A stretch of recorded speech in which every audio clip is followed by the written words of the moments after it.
Hello friends, नमस्कार। मैं हूं नीरज राय और स्वागत है आपका न्यू हेवन क्लासेस में। दोस्तों, आज की वीडियो में हम बात करने वाले हैं प्रोकैरियोटिक और यूकैरियोटिक कोशिका में अंतर के बारे में। वास्तव में ये जो टॉपिक है क्लास 11 का है, पर आप अगर कोई तैयारी कर रहे हो तब भी आपके लिए बहुत सही है, और अगर आप क्लास 10th में हो फिर भी आपके लिए ये वीडियो काम करेगा। तो वीडियो को पूरा देखिएगा और चलिए आज की वीडियो की शुरुआत करते हैं।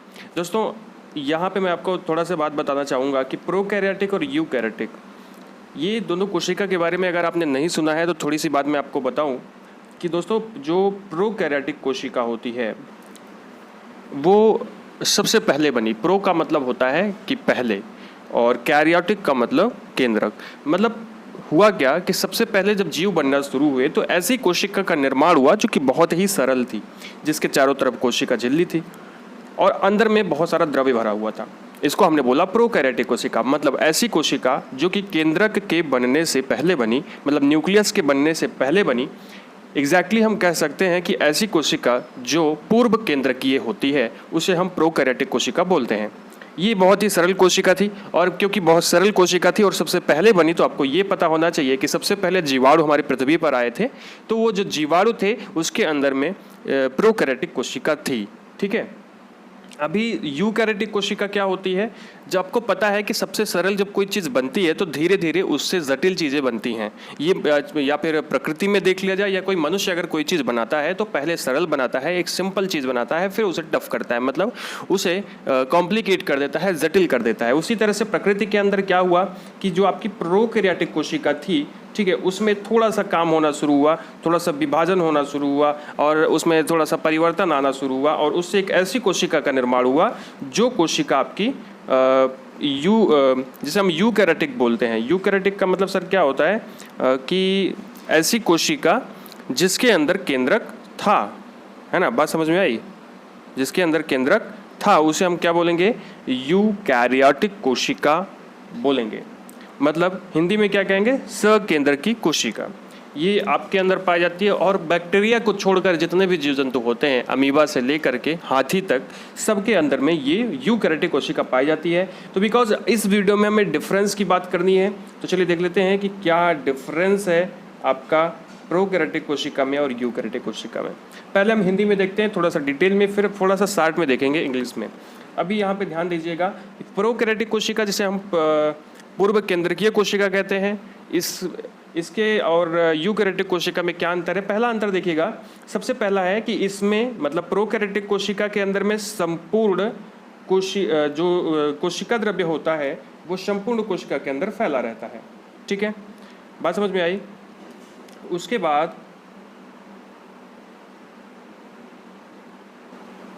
यूकैरियोटिक कोशिका के अंदर अगर आप ध्यान देंगे तो यूकैरियोटिक कोशिका के अंदर जो कोशिका द्रव्य होता है वो केंद्रक तथा कोशिका झिल्ली के मध्य में फैला होता है।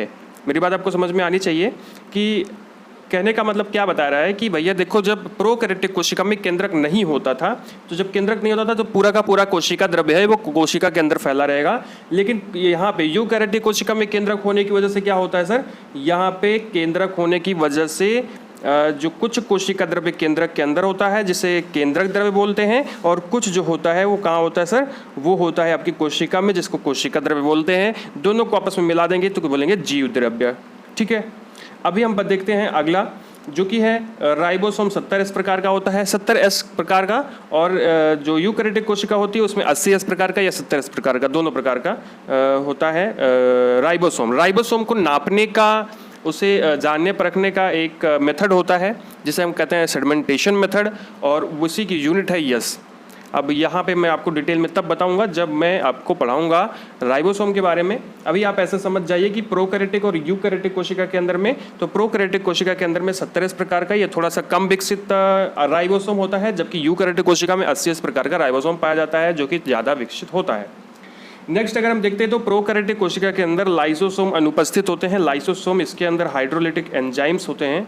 एक्चुअली हाइड्रोलिटिक एंजाइम्स ऐसे एंजाइम्स होते हैं सर जो कि आपकी कोशिका को नष्ट कर देते हैं जब कोई भी प्रॉब्लम कोशिका के अंदर आ जाती है। ठीक है, तो यहाँ पे ये लाइसोसोम अनुपस्थित होता है। वैसे आपको बताएं जितने भी मटेरियल्स होते हैं कोशिका के अंदर, जितने भी कोशिकांग, सभी अनुपस्थित होते हैं। ठीक, कुछ को छोड़ करके, जबकि यूकैरियोटिक कोशिका में आपके लाइसोसोम उपस्थित होते हैं। अब इसी तरह से प्रोकैरियोटिक कोशिका में रिक्तिका नहीं होती है, जबकि यूकैरियोटिक कोशिका में रिक्तिका होती है। लेकिन यहाँ पे एक बात और आपको ध्यान देना पड़ेगा, रिक्तिका हम बोलते हैं वैक्यूल और उसके अंदर भोजन भरा होता है। रिक्तिका जो होती है वो एनिमल सेल में बहुत छोटी होती है, नहीं होती है, जबकि प्लांट ही सेल में पाई जाती है, प्लांट की सेल में, पौधे की सेल में पाई जाती है। ठीक, नेक्स्ट देखना, नेक्स्ट क्या है, प्रोकैरियोटिक कोशिका के अंदर सभी कोशिकांग जैसे गाल्जी का, अंतःप्रद्रवी जालिका, लवक, माइटोकॉन्ड्रिया, ये सभी अनुपस्थित होते हैं, ये सब नहीं होते हैं। ठीक है, जबकि यहाँ पे देखिएगा आप यूकैरियोटिक कोशिका के अंदर सभी कोशिकांग यहाँ पे उपस्थित होते हैं, क्योंकि एक पूर्ण कोशिका होती है, पूरी की पूरी कोशिका होती है। ठीक है, अभी प्रोकैरियोटिक कोशिका की थोड़ी सी और बात कर लेते हैं। इसमें क्या है, केंद्रक विकसित ही नहीं होता है या केंद्रक नहीं होता है, जबकि यूकैरियोटिक कोशिका के अंदर पूरा का पूरा केंद्रक विकसित होता है, जिसको मैंने आपको पहले बता दिया था। इसी वजह से हम प्रोकैरियोटिक कोशिका को क्या बोलते हैं, पूर्व केंद्र की कोशिका, जबकि यूकैरियोटिक कोशिका को क्या बोलते हैं, क्योंकि यहाँ पे केंद्रक होता है इसलिए इसको हम बोलते हैं सुकेंद्रीय कोशिका। अभी बात समझ में आई। नेक्स्ट अगर हम लास्ट देख लेते हैं, तो लास्ट में अगर देखोगे तो जो प्रोकैरियोटिक कोशिका होती है, सब प्रोकैरियोटिक कोशिका जो होती है इसमें श्वसन जीव द्रव्य कला द्वारा होता है। अब देखो यहाँ पे क्या है कि छोटी सी कोशिका होती है, उसके चारों तरफ जीवद्रव्य कला होती है और उसी के द्वारा वो ऑक्सीजन और कार्बन डाइऑक्साइड जो भी उसका मटेरियल होता है उसको वो एक्सचेंज करती रहती है, आसपास भेजती रहती है। जबकि यूकैरियोटिक कोशिका के अंदर क्योंकि एक जटिल कोशिका है इसलिए इसका एक अंग होता है श्वसन के लिए, जो कि होता है आपका माइटोकॉन्ड्रिया। तो माइटोकॉन्ड्रिया के द्वारा श्वसन होता है, इसके अंदर श्वसन होता है कोशिका के अंदर। अब ये जो कोशिका है सर, क्योंकि प्रोकैरियोटिक में माइटोकॉन्ड्रिया नहीं होता, यहाँ पे होता तो यहाँ पे भी होता। ठीक, तो श्वसन माइटोकॉन्ड्रिया के द्वारा होता है, इसी वजह से हम श्वसन को माइटोकॉन्ड्रिया को power house of the cell कहते हैं। ये था आपका कुछ प्रोकैरियोटिक और यूकैरियोटिक कोशिका में अंतर। एक बार हम और देख लेते हैं थोड़ा सा इंग्लिश में कि क्या है। अभी यहाँ पे देखिएगा तो मैंने ये जीआरबी बुक से लिया है, यहाँ पे भी वही सारी चीज़ें हैं। अब अगर आप यहाँ पे ध्यान देंगे तो प्रोकैरियोटिक और यूकैरियोटिक कोशिका हैं और उनके बेस पे चीज़ों को बताया गया है। ठीक है, एक्चुअली यहाँ पे थोड़ा सा प्रॉब्लम आ रही है, पर अगर आप ध्यान देंगे तो आपको दिखाई पड़ेगा। सबसे पहले अगर हम न्यूक्लियर मेम्ब्रेन की बात करें, न्यूक्लियर मेम्ब्रेन क्या प्रोकैरियोटिक कोशिका में प्रेजेंट होता है? नो, यहाँ पे एब्सेंट होता है, जबकि यूकैरियोटिक कोशिका में प्रेजेंट होता है। नेक्स्ट अगर हम डीएनए की बात करें तो डीएनए कैसा होता है? प्रोकैरियोटिक कोशिका में नेकेड होता है, जबकि यूकैरियोटिक कोशिका में ये कंबाइंड होता है प्रोटीन के साथ में। ओके, ये बात समझ में आई और ये बात समझते रहना। ठीक है, क्रोमोसोम की बात करें तो प्रोकैरियोटिक में सिंगल होता है, यूकैरियोटिक में बहुत सारे या मल्टीपल क्रोमोसोम होते हैं। अगर हम प्रोकैरियोटिक कोशिका में न्यूक्लियस की बात करें, पहले भी देखा हमने एब्सेंट था, जबकि यूकैरियोटिक में प्रेजेंट था। उसी तरह से डिवीजन की बात करें, मतलब किस प्रकार का विभाजन होता है, तो यहाँ पे प्रोकैरियोटिक में एमाइटोसिस होता है, जबकि यूकैरियोटिक में माइटोसिस होता है और मियोसिस होता है, मतलब अर्धसूत्री विभाजन और समसूत्री विभाजन। ठीक है, अब माइटोसिस का मतलब समसूत्री और मियोसिस का मतलब अर्धसूत्री। ठीक, और एमाइटोसिस का मतलब होता है असूत्री विभाजन। राइबोसोम्स की बात करें तो प्रोकैरियोट में 70 इस प्रकार का होता है, जो कि 50s और 30s में बटा होता है, जबकि यूकैरियोट में कैसा होता है, 80 इस प्रकार का होता है, 60s और 40s में बटा होता है। इसकी सब यूनिट होती है, इसके बारे में अच्छे से बताऊंगा तब समझ में आएगा। ठीक है, उसके बाद नेक्स्ट की हम बात करें तो आपका है एंडोमेम्ब्रेन। तो एंडोमेम्ब्रेन एब्सेंट होती है, जबकि यूकैरियोट में प्रेजेंट होती है। माइटोकॉन्ड्रिया एब्सेंट होता है प्रोकैरियोट में, प्रेजेंट होता है प्रोकैरियोट में। ठीक है, रियली सॉरी। माइटोकॉन्ड्रिया जो होती है वो प्रोकैरियोटिक में एब्सेंट होती है, जबकि यूकैरियोटिक में प्रेजेंट होती है। यहाँ पे ये था।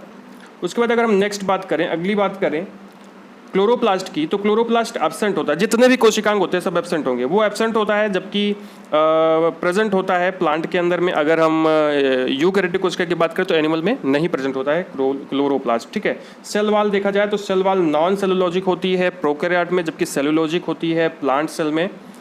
उसके बाद एक्सोसाइटोसिस की बात करें और एंडोसाइटोसिस की बात करें तो एब्सेंट होता है आपका प्रोकैरियोट में, जबकि यूकैरियोट में प्रेजेंट होता है। उसी तरह से लोकोमोशन जो है वो देखिएगा, लोकोमोशन जो है वो किसके द्वारा होता है? सिंगल फाइब्रिल फ्लैजेला के द्वारा होता है आपके प्रोकैरियोट में, जबकि यूकैरियोट में सीलिया के द्वारा होता है या फ्लैजेला के द्वारा होता है या फिर नहीं होता है, जैसे यहाँ पे देखिएगा। ठीक है, तो ये था आपका अभी मैंने जो बताया प्रोकैरियोट और यूकैरियोट में अंतर। और आपको जो भी वीडियो चाहिए वो आप कमेंट बॉक्स में लिख दीजिएगा। और आपको ये वीडियो अच्छा लगा हो तो चैनल को सब्सक्राइब कीजिएगा, वीडियो को लाइक कीजिएगा और शेयर कीजिएगा अपने फ्रेंड्स के साथ में। हमें इंस्टाग्राम पे फॉलो कीजिएगा। Thank you.